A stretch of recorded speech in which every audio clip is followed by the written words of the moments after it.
Yo, welcome back to the Artist Coaching Podcast with me, JoeySuki, for now. I'm actually waiting for Ralph to join and Dannic as well.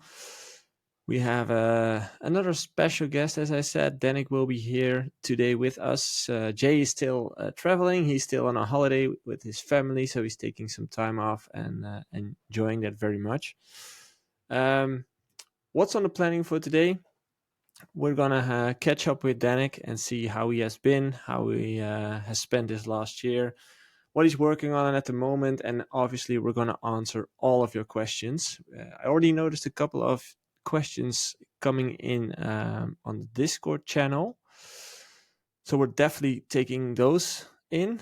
And if there are some people in the live stream right now who have a question, you feel free to drop it in the live stream, or just go to our Discord, which is the home of our, like, the centerpiece of everything. So if you're not in there yet, make sure to join. The link is in the description, so you should be able to find it. What's up, Melodramatic? Josh is here as always. What's up, Lion Harris? Hope you guys have a great Wednesday. And the good news is, or the bad news, depends on how you see it, but this is the moment where your week is kind of halfway through for people who are still in jobs. So we're kind of sawing the week into the middle every week with our podcast. I'm actually at the new office, as you can see. This is my third day that I'm actually working from here. I'm having a very great time so far. As you can see, like, there's some beautiful, nice buildings on the background. I'm in the middle of the city center. And actually what you can see here is a drawing that one of my daughters made for me. And this is, I think this was the Tomorrowland bracelet gift from last year, which is actually pretty insane. It's like the flower. The bracelet came into this box. Pretty cool. Anyways, guys,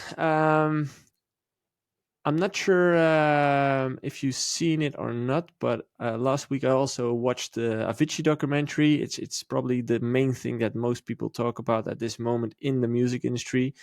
And we're definitely going to talk about that today as well, because it's just, it's too important and too interesting to me to not talk about it. Actually, I'm working on writing a whole article about it and thinking about my thoughts, sharing my thoughts on it, so you can expect that in the near future.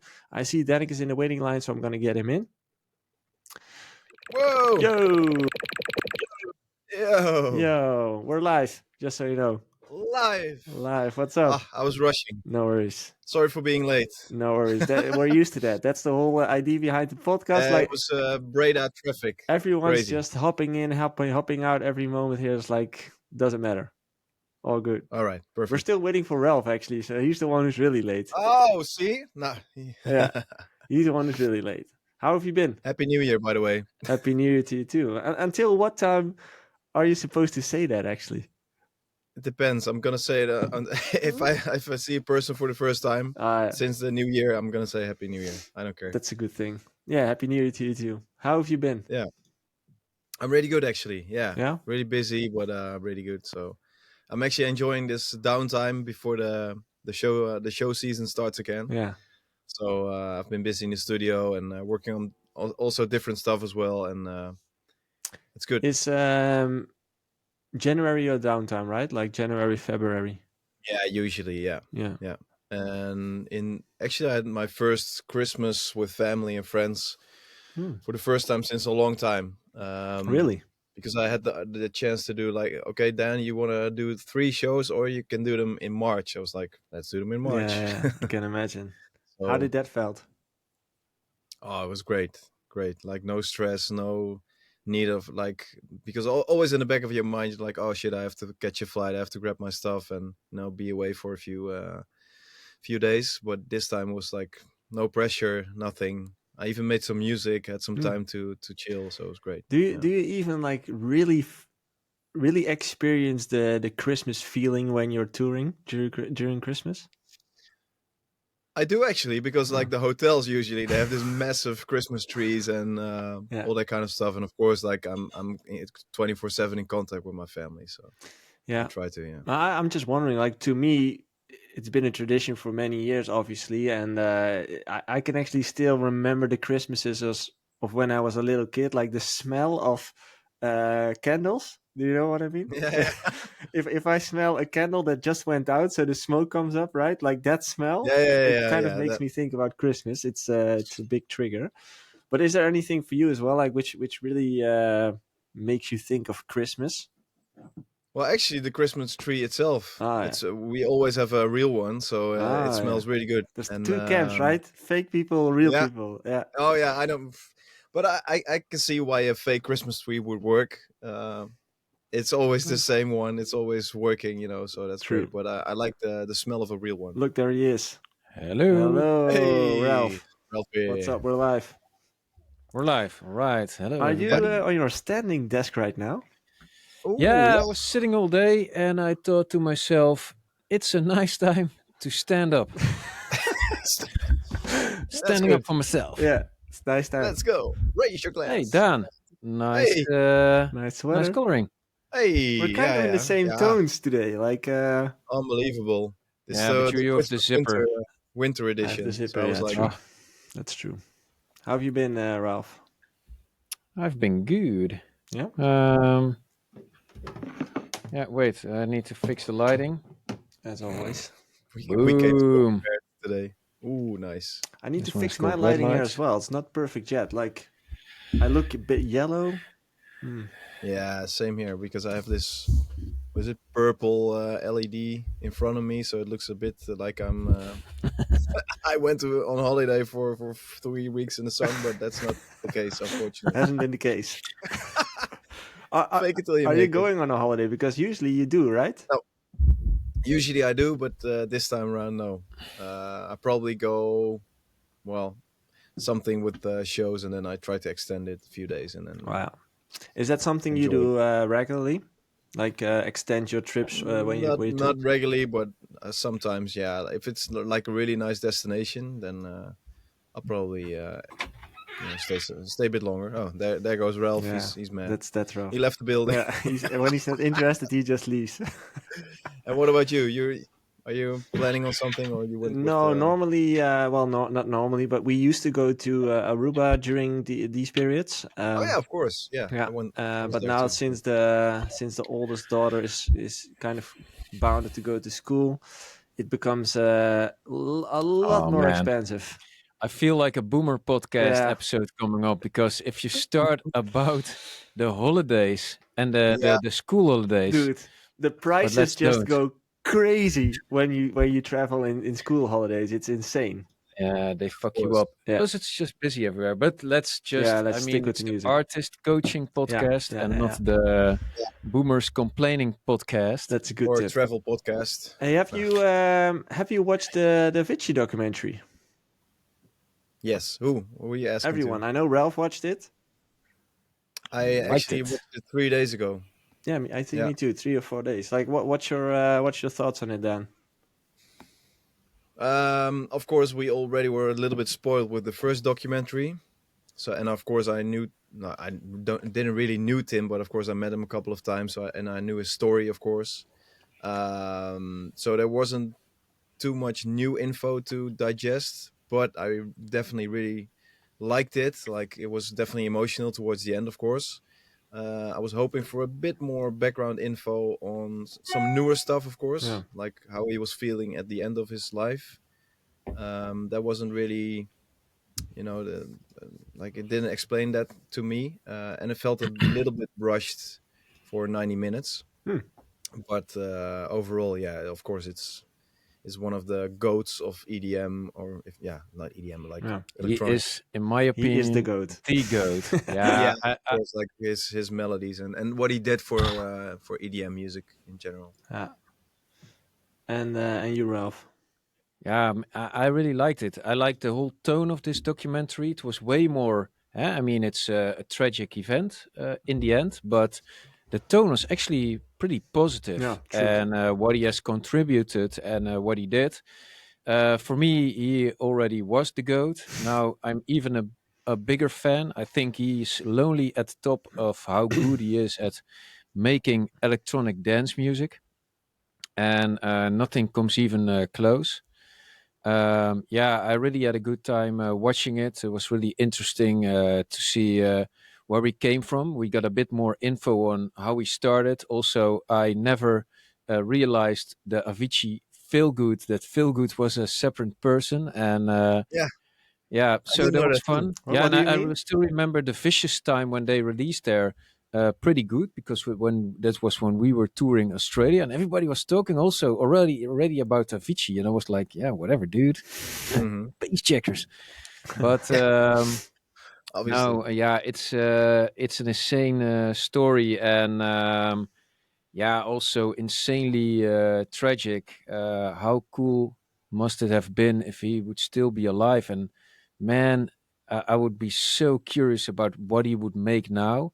Especially, I really liked the whole ultra event. For me, that I remember that quite vividly. Yeah, me I too. still remember, like everybody, also in the business, was talking about what is Oh this yeah, guy doing on stage? Yeah. What is this? And that yeah. really came forward in the documentary. And And I but really felt it how he was on his phone the whole time checking Twitter yeah, and just reading the same like negative comments, and that was so relatable in terms of, just you're so focused on the negative thing. Like definitely, if yeah, someone yeah, yeah. posts one negative response to your music or something, that it really gets to you, and I felt like it even hit harder at the time for him. Is But he, Definitely. is yeah, that something he you do he as really well? needed some kind of an artist coach at that moment, I think. Yeah, well, to me, to be honest, like a lot of emergency bells kind of started ringing during the documentary. I Yeah, actually I'm wrote, also really interested in your take on it, yeah. because Yeah, yeah, you for are me, the I'm the, just the watching expert. in awe because he's such a good musician. Well, I actually made a lot of notes during the documentary. I never do this, really never. But I was watching the first 10 minutes. I was like, okay, I can't remember all these things. I'm just gonna write them down.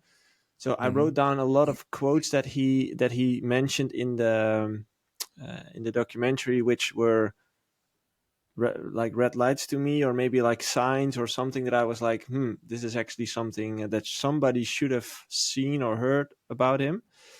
And I'm definitely gonna write a whole article about it because I'm not that good at talking that great about it. Like I want to spend some time Yeah, thinking yeah. about You it. still need to process it a Yeah, little so bit. I'm gonna write that piece probably this week. But I really liked it, and what I really liked about it, maybe you noticed, Dan, but was the documentary made?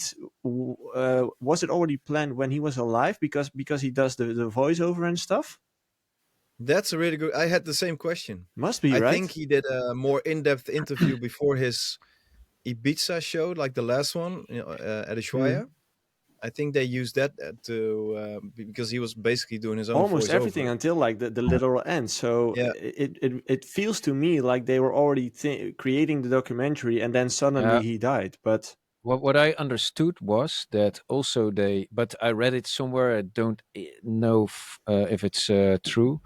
hmm, But somebody told me that they took a lot of bits and pieces from separate interviews, mhm. oh yeah, and then brushed up the audio, so because it all sounded like it was the same Yeah, narration narrated being done. voice. But Yeah, apparently, but somebody wrote that on Twitter. I have no clue if it's true, but it makes it anyway, could be sense. true, of course, but if it's true, like that was amazing to me, as in like hearing it from his own perspective, like hearing it from his own mind and thoughts, and getting the pure source, I would say. yeah, And to me, it was all like all so recognizable, as in for those who know my story and for those who've read my book, it's a literal copy, as in not in a bad thing, but like what he went through, I kind of the went same through in blueprint. like a light version, because he was much bigger than I was, and the problems were much bigger and the challenges were much bigger, but the issues that he was struggling with were completely similar to what I was going through. And that's so crazy for me to see, like it's identical, like the way how he talks about things, the things he says is the same exact thing that I thought, or the same exact thing that I was struggling with. So to me, that's so insane that it's, I believe Yeah, by now, after 10 years of coaching artists, it's a pattern, like I hear and see more artists of a certain level struggle with these things. So it must be Have you a really good example? Like he let me said check the this, and notes. yeah. I have the notes. Yeah, the contrast between being Tim and being Avicii, Yeah, well, the and especially management wanting him to switch between those two. well, that's the biggest thing, as in that's Uh, also why I believe things went wrong. Same for me. It's the identical crisis, right? It's yeah, it's the struggle between Avicii and the struggle between Tim, and you can literally hear him talk about it. Like, I'm just looking up the quotes that he mentioned, especially the one what he ends with, like, "Who are you? I'm Tim." As in, at that moment, mhm. he kind of knew there's a difference between those two personalities. Um, I'm not chasing. I was chasing happiness that wasn't mine. Also a Yeah, big one. that I that's didn't deep. like being a persona and switching between Avicii and Tim. Is what he Yeah, that's literally what I meant. mentioned. Like those type of things is exactly what I felt as well. Like the maybe you recognize this as well, Dan. Like the bigger you get, the more time is being spent as Dannic in your case, and the more people around you start to identify you as Dannic, Yeah, and they 100%. start talking to Dannic and not to Dan. Yeah, yeah, And that's true. if not that's not something that you're aware of, it can become confusing very quickly. And to me, But and also, I think everyone puts like a mask onto you, like the way they see you instead of you being, a person or yeah, something. and So especially with the people who it don't can know be. you that well, which is most of them, right? So your fans maybe or people around you. Um, the only thing they really see from you is the bits and pieces on social media. So, but that's Danik. That's not Dan. Yeah, of course. There There's, is some in a perfect life. I would say that's the same, right? In a perfect life, I would say the artist is the authentic self. So the artist is the authentic person. yeah. I think people that really know me also know that I can't act. I'm not an actor or something. It's not like, Yeah, but what I do recognize is that, especially when you have some kind of success or status, that you kind of get a lot of adrenaline, and you yeah, how you say that. Of course, you're gonna act a little bit different when you're in your movie kind of film yeah, status. So, but I think the things that I showed were always genuine, but always, of course, in full on adrenaline and yeah, in a show kind of atmosphere. Where if I'm alone in my hotel room, then of course that's down. That's yeah, different. Then everything starts to go down, and you're like, yeah. yeah, your chill self again. Yeah, and just another couple of things that I noticed, like friends and parents don't really get it because you seem to have the dream life, right? That's another thing. My book is literally Yeah, called "Unhappy in a Dream Life," yeah. for a reason. Um, as an artist, you should see yourself as a character completely different as yourself, is what he said. Like, I'm not sure if that's the right way to do it. No, I think management said that to him. I think that's what I Oh, okay, yeah, that took that could from be. it, My notes but could be off. I'm not 100% sure. Also, I think that the way they portrayed Ash this time was way different than the first documentary, Yeah, true. which I find Definitely. I think that interesting has because to in be the thought first of. Like there must have been a yeah, in the first conversation. documentary, it felt like he was more like the bad guy, Yeah, and in this documentary, no, we tried everything. We even did like interventions and stuff. I was like, okay, yeah, You don't know what the truth is, but I no, didn't like the last documentary because it all almost tried to blame somebody for what happened, and I think it's also just tragic that, I mean, there's nobody per se maybe to blame.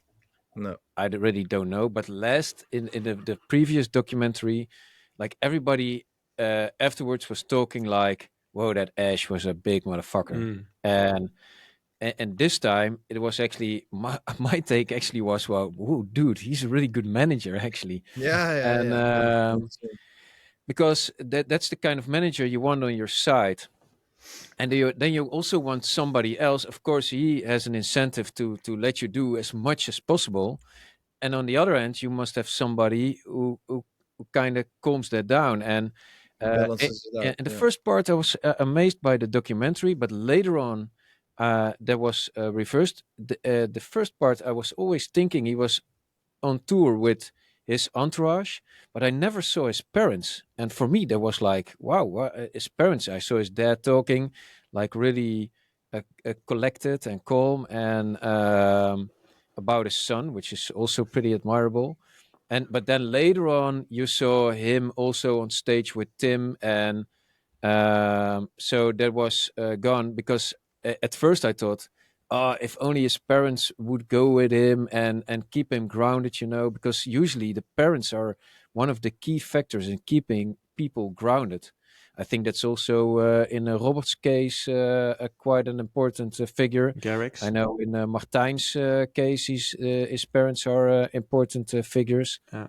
They and they most of the time know you best, right? Like yeah.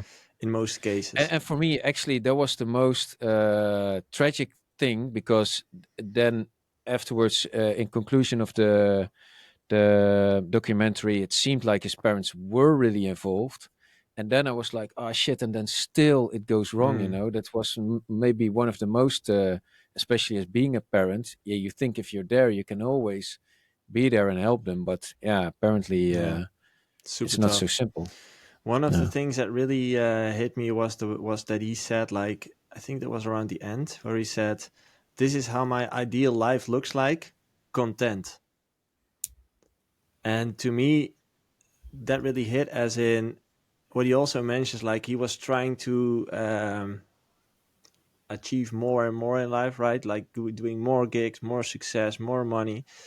And he also mentioned in the documentary, like he was already happy when he was able to pay for the cab or something. Mhm. It's Yeah. such a simple thing, but That already gave him the freedom or feeling something. of He said. freedom was already like years back when he was able to pay for a cab without worrying about it. Yeah. And that to me was kind of like that's the struggle for most people, like the human greed you might have, or the it's never enough mentality, right? So Hmm. my perfect life is being content. That kind of With what I have. yeah, Yeah. that's So, kind of yeah. set the tone to me. Yeah, but in So, the end, he was never content. It's well, by the so end he sad. looked content to me. That's what's weird to me. Like if you look at the last part, he looks happy. He looks better. Yeah, but he also Yeah. At some He was point, he way more looked spiritual. like a ghost, and yeah, but he looked better, but yeah, still maybe not good. I mean, it's all relative because maybe if you saw his pictures as being a kid, he looked better than he did at the end. yeah. But yeah, he looked way better than he did in the middle. Hmm. But still, yeah, it's. I think it's a good Yeah. thing He that was we don't basically killing understand what was himself. going through Of his course. head. But Yeah. He was yeah, not taking care of his body, not taking care of his health, not and his mental health, of course, and then just keep on grinding. And probably those shows, I think he had fun, but it's just like he was on that roller coaster the whole time Yeah. without stopping, without thinking, without feeling anything. yeah. But at some Used a lot point of they booze, only of did course. like 40 shows a year. That's what Yeah, Ash in the end, told. yeah, Yeah, yeah, that's true. Yeah. Yeah, and Well, if you haven't seen it yet, make sure to check it out, because I think it's very valuable for every artist out there to check, yeah, just to be aware of what could happen, right? Like it's not like it's yeah, going to happen anyway, but it's definitely something to be aware of. And it's a beautiful documentary, in my opinion. yeah. What also struck me is, and that's also a thing we didn't talk about. It's the habit of drugs, and Yeah. that he at first was what feel good. He kind of like total reversed because at first he was like even opposed to weed. He was opposed to doing drugs and all that stuff. And later on, I think it could it also be that the drugs just fucked him up so badly that they were beyond a point of no return. Hmm. It's just guessing. I don't know He was also if so, mentioning. but I also wrote that down, like that things were going. What's troef ook alweer in English? yeah.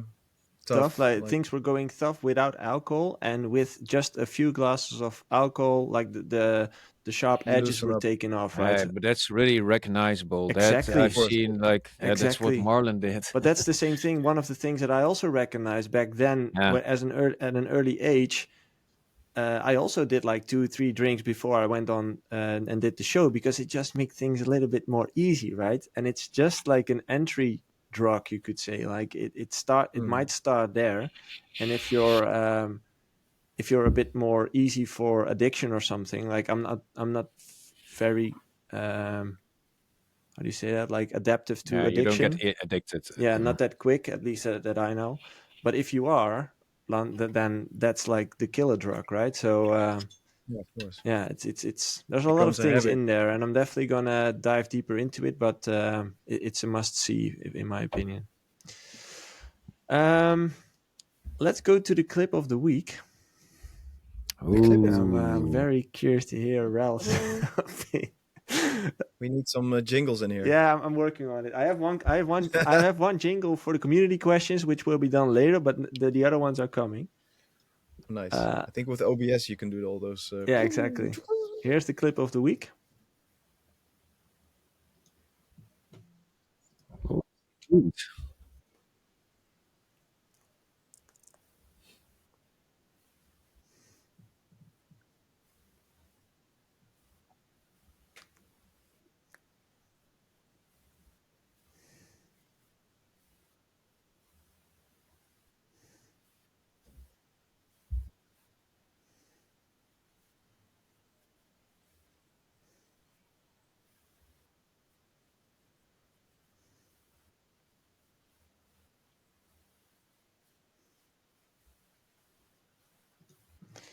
Yeah. So what you saw was Zed in an interview of the School of Greatness, talking about like everybody copying each other, and that there's not really the most creative way of making music. Like, what's your opinion on this? Let's start with Dannic.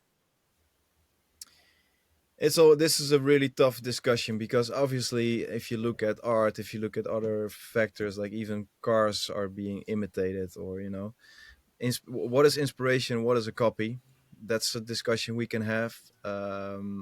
Obviously I think it's true what Anton is saying, Zed, that a lot of people are chasing someone else's creation, or the same creativity. They're copying a certain genre or idea and trying to just hop on the train. Mhm.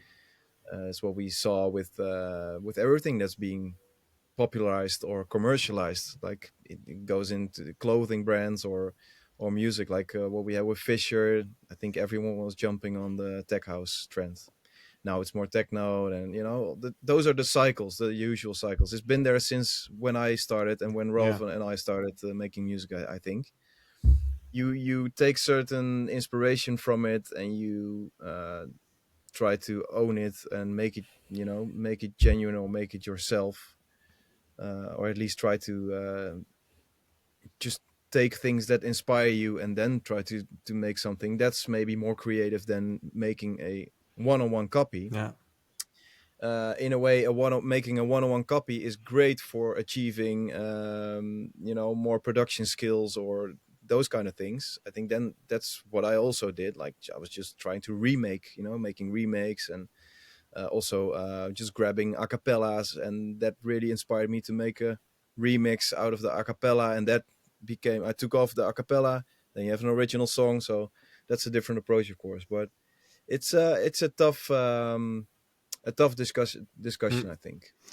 Yeah, I think this comes down to authenticity, right? As in, Yeah, um, one of the hardest things I think for an artist is to stay close to yourself. And sure, trends will come by and cycles will go by, and you'll be inspired by things, and you might copy a few things, but eventually it's the creativity that you have, as in doing what you like and kind of implementing things from other styles or genres or trends that you see, and kind of implementing it into your own sound, but always sticking yeah. to your own thing, right?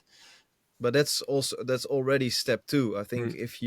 if you are more an established artist, you can get away by jumping on a certain trend and trying out Yeah. that direction, because then that's something you can do. But if you're just starting out and you want to get noticed, then copying is definitely not the way to Yeah. go, in my opinion. Why would it be different for a bigger artist? Because it seems to be easier for, like, let's say Gedda or something to just copy things and he gets away with it. So why would that be? Ooh, shots fired, David. Yeah. um, I think like the bigger artists, they also have a bigger team behind them, which also, and you saw that in the Avicii documentary as well. You know, the label wants certain things. I think he mentioned something like, and this was more like the production thing, like in the first 5 seconds you should do Yeah. this, and he was definitely not comfortable with that.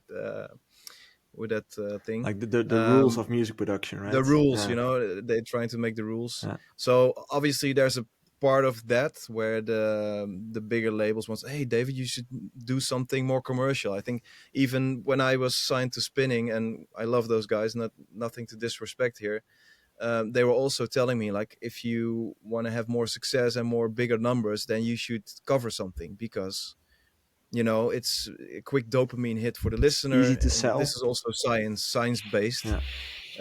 If people recognize a certain melody or something, or it's just like really close to it, you get an instant dopamine hit, and it becomes easier for a listener to get used to it, and they want to play it again and again. So that's the science behind it, I think. So it's not down to just David being lazy or something and say, oh yeah, let's copy Blue Dabba Dee or whatever.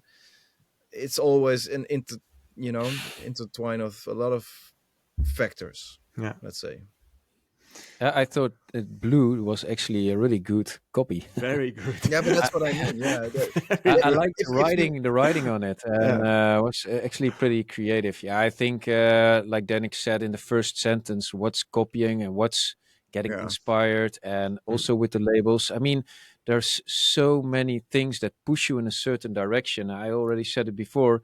Sometimes it feels like useless to even put your own original music on Spotify, because the chances of it getting numbers or being listened at all as it's supposed to be are just slim. You might be even better off to put it on SoundCloud as a free download as well. Hmm. yeah, And but it's always a changing world, and I think also, referring back to Zed, I mean, what he describes, he's not wrong, absolutely not, no, but it's something that's happening all the time. Since, Yeah. I mean, we are humans, that's how we actually interact, and it's not per se a bad thing, because every trend actually gets invented at some point. That's where the creativity is, and sometimes it's also really creative how people then make those trends their own. You get like all these different yeah, these variations on it, and I think it's actually variations. cool and gives a certain feel of community to it. And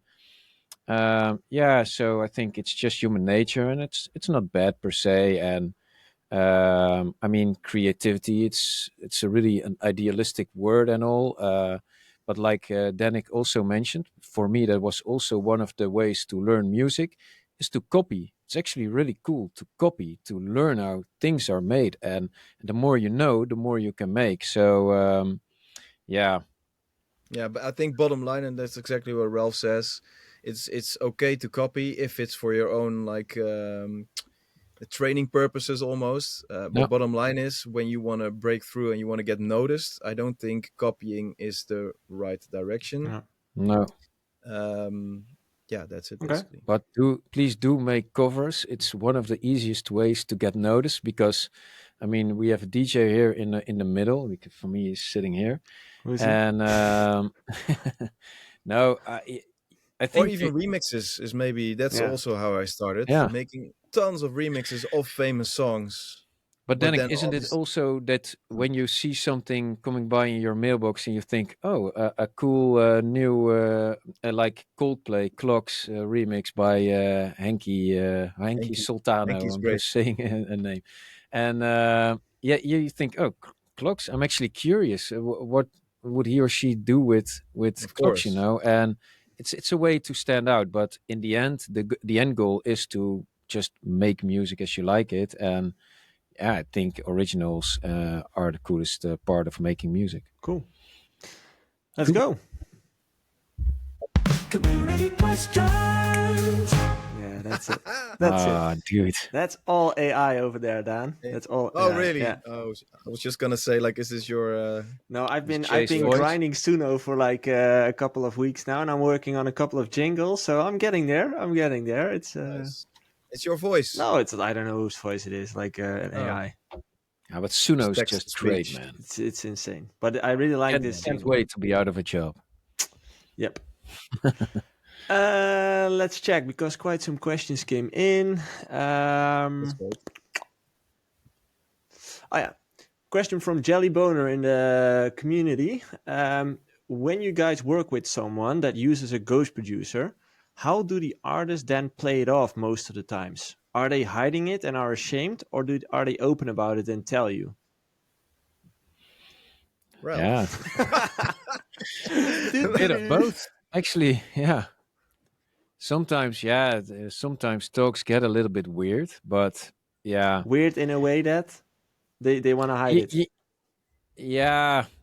You dance around the bush, is it called like that? Or and but I do gotta say for some people who don't do the production It's like the themselves, pink elephant in the room. Like yeah, oh yeah, you just go along with it. oh man, Didn't see anything. no. But no, some do have their way of when their vision of music is really, really precise.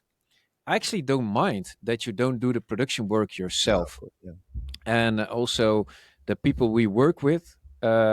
They do really have a vision because Yeah. it makes our work so much more easy because when we get really good feedback, we know what to do. And if somebody doesn't know what he or she wants, then you'll be like, okay, the feedback is I like it or I don't like Just it. make a hit. Yeah. yeah. Exactly. Yeah. Yeah. And so Good uh, point. the one person is not the other. And yeah, to be honest, being a good A&R really helps and is not per se less or more than being a good producer.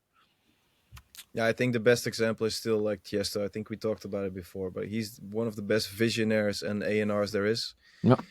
I mean, the fact is that he's what is he, 56 now, and he's still on 56. top of his game, and that's Yeah, he's old, but I Dude, don't know let me if he's check. that old.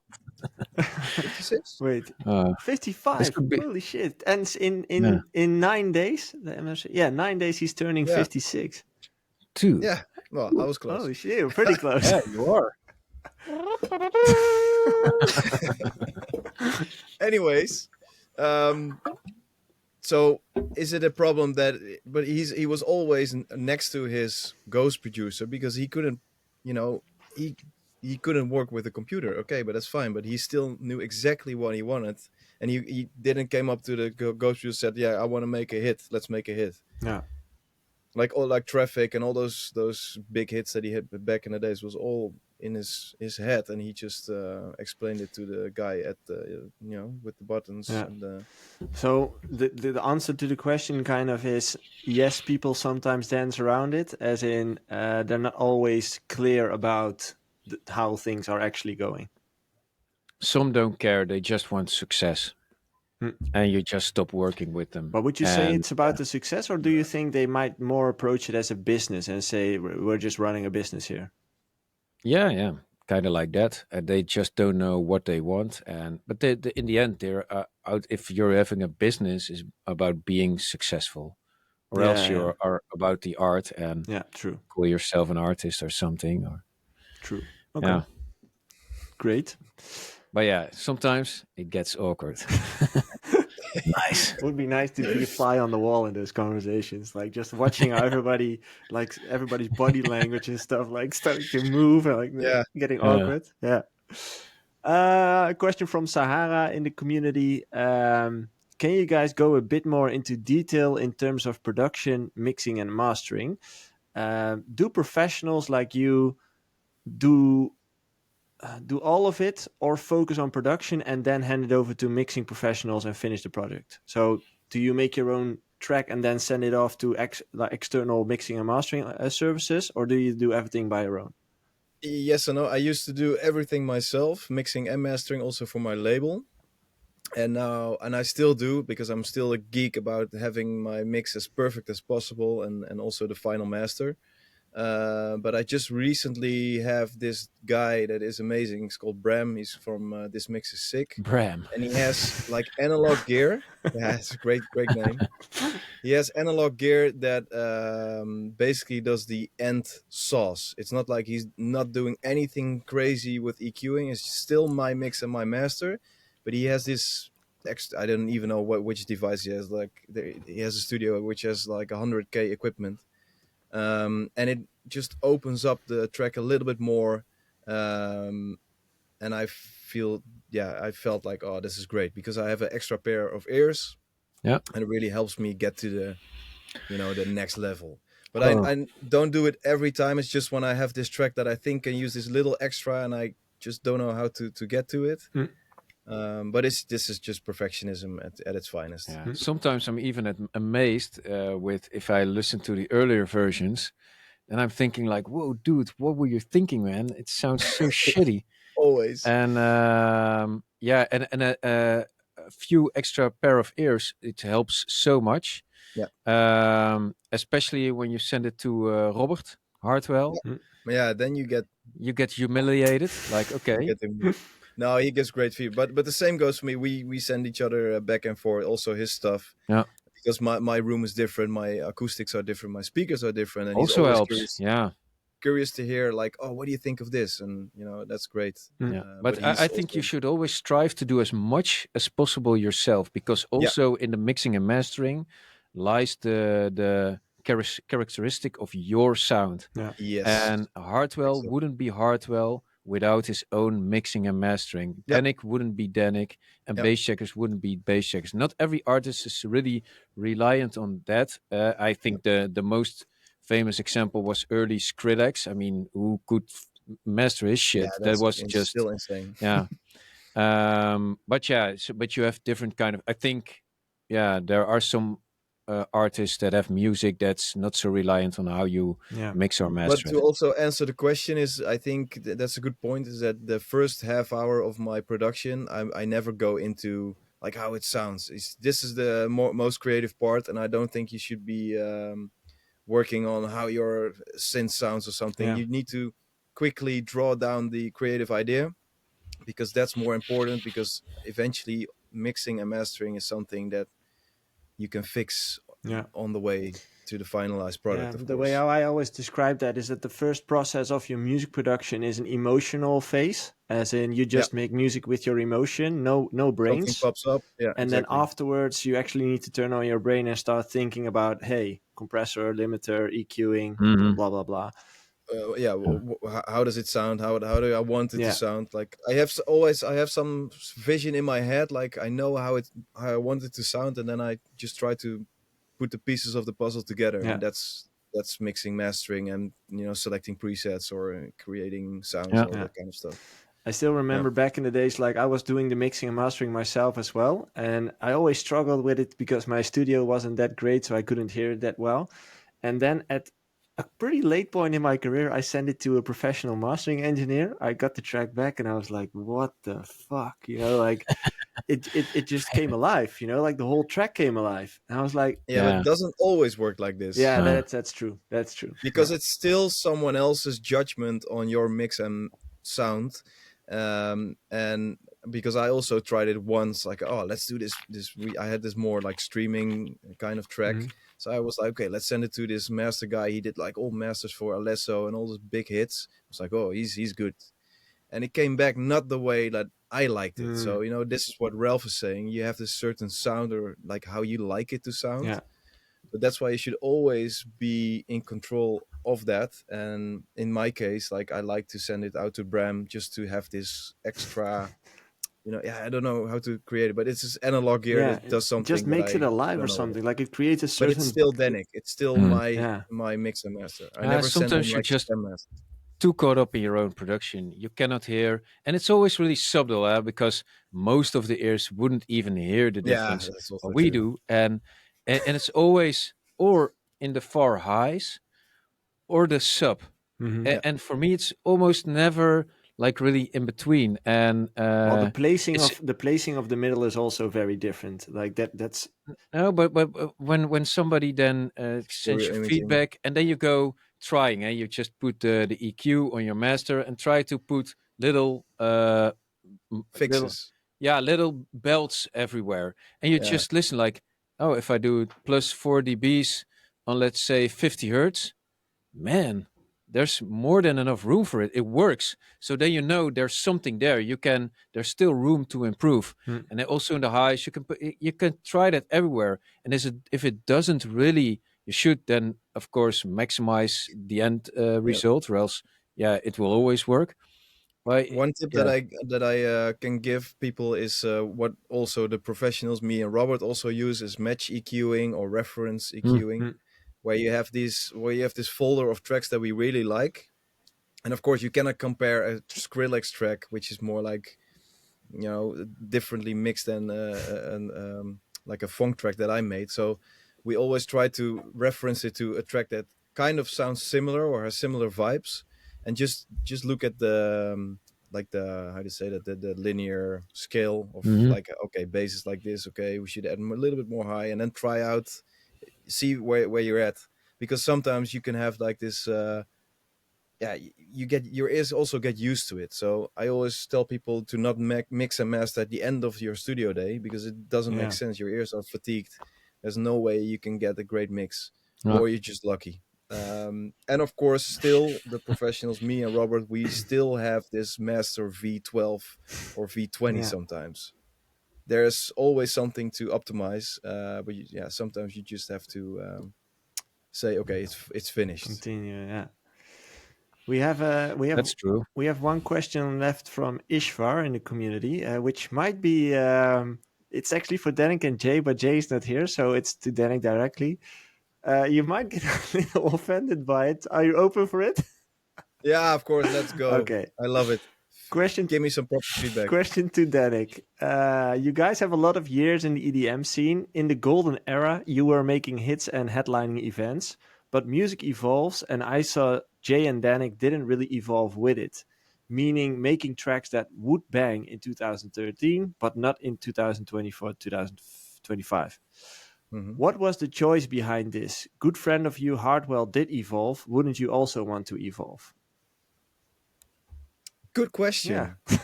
Do I Yeah, feel it's a fair offended? No, question. not at all. good. I do think that I always stay true to my sound. You can argue if that's smart or not. Hmm. Maybe for a few years it wasn't. The thing is that when the COVID era hit, I actually went back to the studio and couldn't make shit. I couldn't make. Sorry for my No language. worries. Oh, yeah, fuck Um, shit, We've been I way had and some past everything. that. amazing Yeah. writer block, and of course, I tried different stuff and more radio friendly, all that kind of Mm, stuff. Didn't work for me. Then I tried to, because I make a lot of different genres as well. I also released different stuff. I made ghost productions for people, so I know how to produce and make other tracks as well.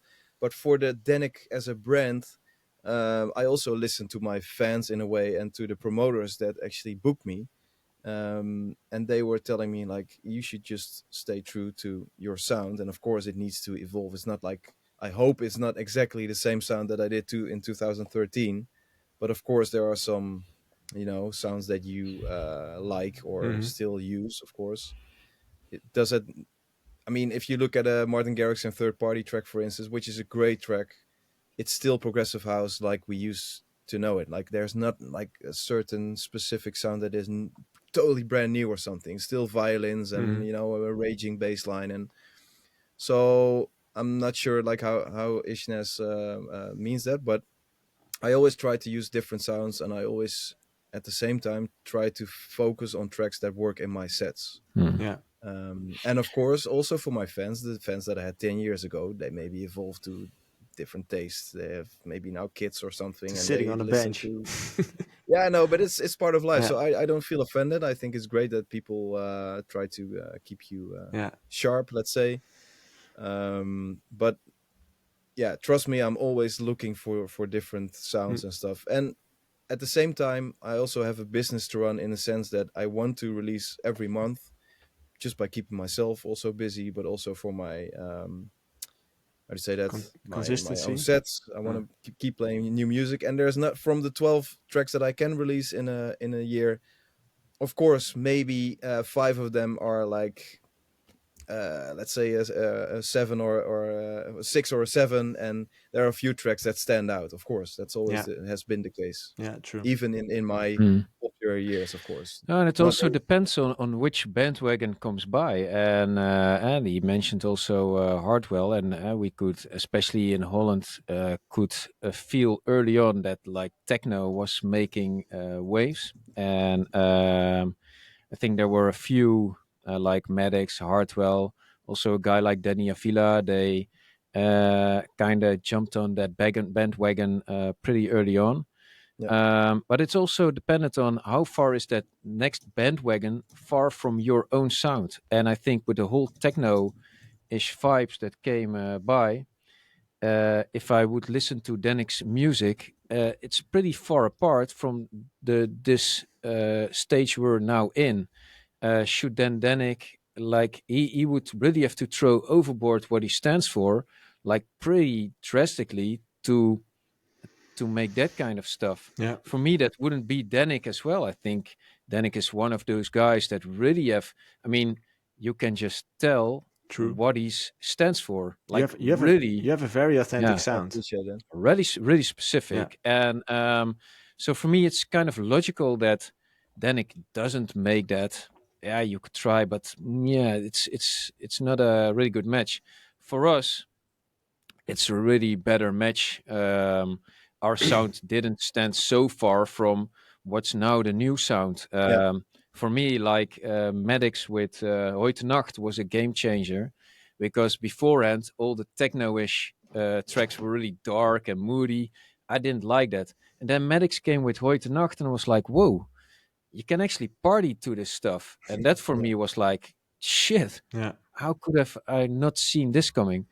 And that opened a new stuff for me. And tracks like the bootleg we did for Artemis came that did really well, the kind of music one, and we could take our super sauce into this, and yeah, that's yeah, it's an easy match. Yeah. So I think more organic as well. I Yeah, think yeah, you nailed it there. As in, you want to stay close to your own sound and to your authentic sound, and you don't want to implement too much of other styles because then you start to waste down your own sound, right? So no, I think I'm thinking about it. Like, I just released a track with Tujamo, mhm. oh, yeah, um, true. which actually has this techno Yeah. bass line. Yeah, but doing a So collaboration is a great way to kind of explore into this trending sound, yeah, right? of Yeah. course. But like, I always try to do something, new, or is it like completely different? No, not at all. Because then you have the same question. But in my sets, in my DJ sets, I really like to do all kinds of Mhm. stuff, Yeah. and actually surprise the crowd.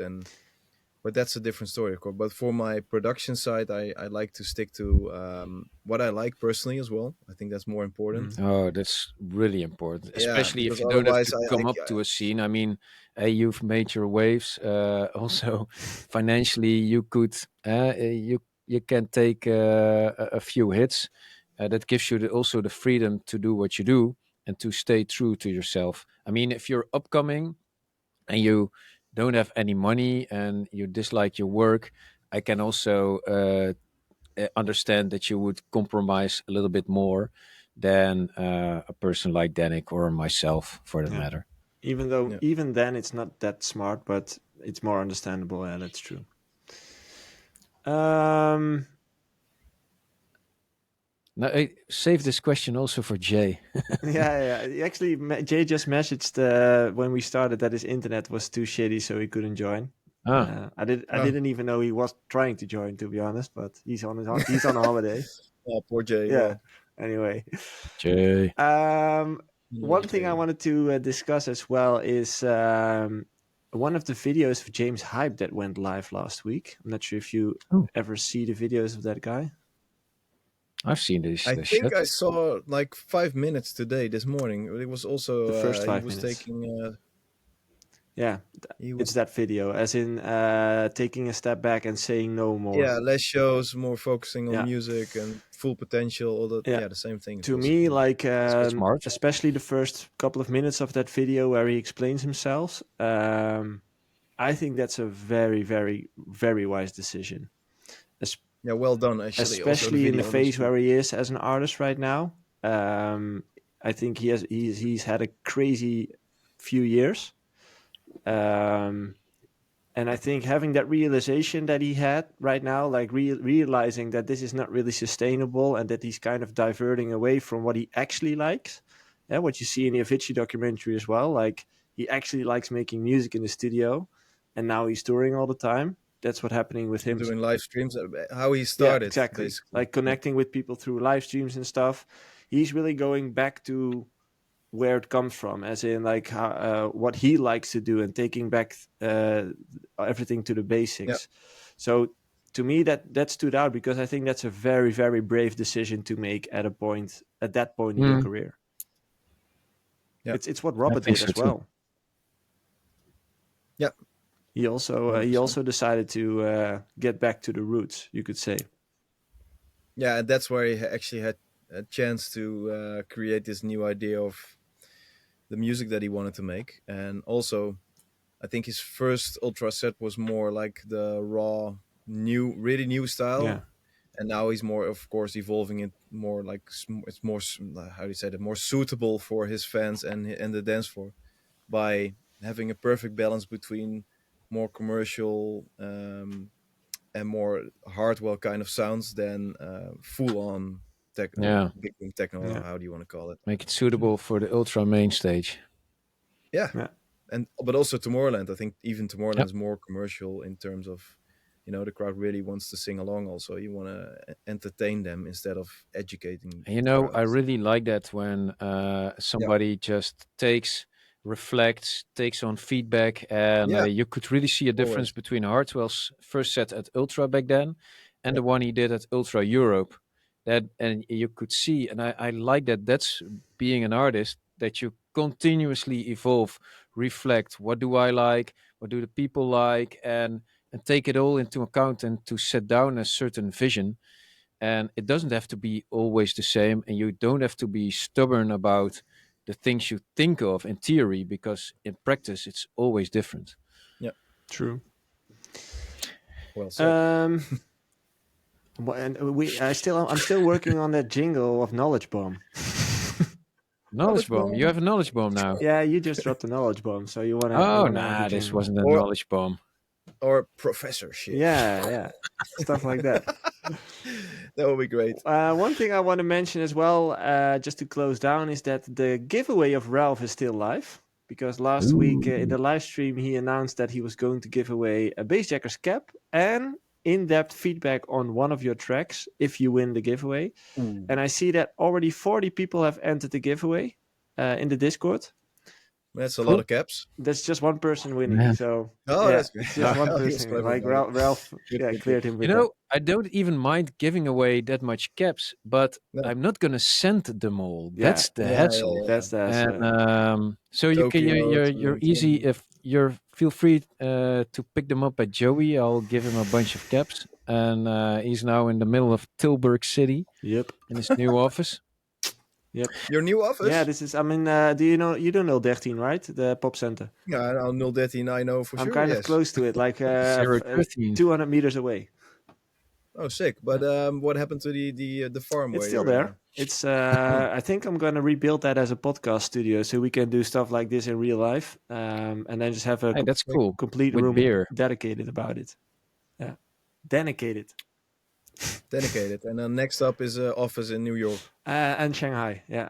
Oh, Shanghai, man. yeah. Clever. Just Yeah, to I'm just to not coming cover just to cover all the yeah. nice. Yeah, so if you want to attend that giveaway, if you're not part of it yet, make sure to go to the Discord, join our community. It's actually growing pretty rapidly. And Ralph, the subscribers on the channel are also growing rapidly since we've started mentioning shit. So, yeah, Cool, man. we might do that Love more it. often. Yeah. Yeah. Any shilling things? Anyone wants to shill something? New releases? You know, Like, usually subscribe. I'm all about the shill, but this time, no. Crickets. No, well, it's so early on in the year. I think it's still a period of creating Reflect. stuff and Oh. not selling stuff yet. Mhm. That will come later. I have nothing to sell, but I'm releasing a track on Friday on Protocol. You should check So it you out. do have something to sell. Dude, that is something to show. Yeah. Okay, new track on Protocol, you said. Yeah. Nice. Okay. Oh, that's cool. We'll keep an eye on it. Probably have it somewhere. I'm going to listen to it. You should have a promo. Oh, I send it to you. Yeah. Yeah?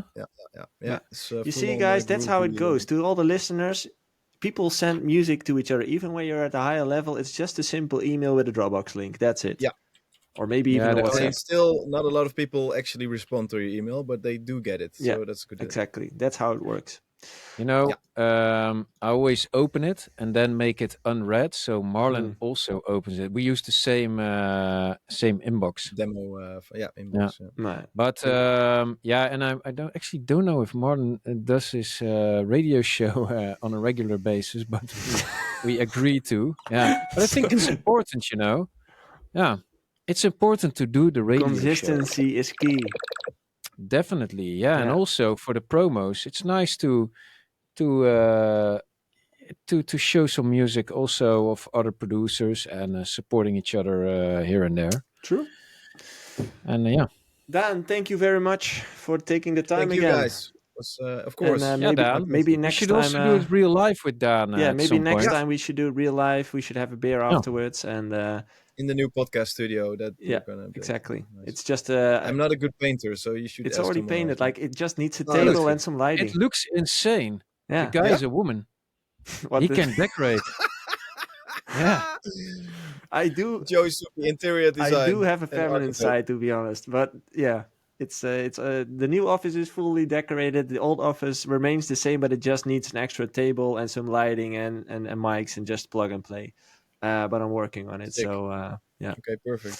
I mean, we're about the purple LEDs down, but this guy here, he actually knows how to make something really cozy and being nice to be in there. And what an inspiration. For me, it's all just screaming like, notice me. No distractions. Okay, guys, have a good day. Thanks for listening. Yeah, you too. And don't forget to subscribe, comment, share it with the pets of your pets, your AI bots, and I don't know what, but just share it. Like it, subscribe it. See you next week. And keep Appreciate it. Ciao.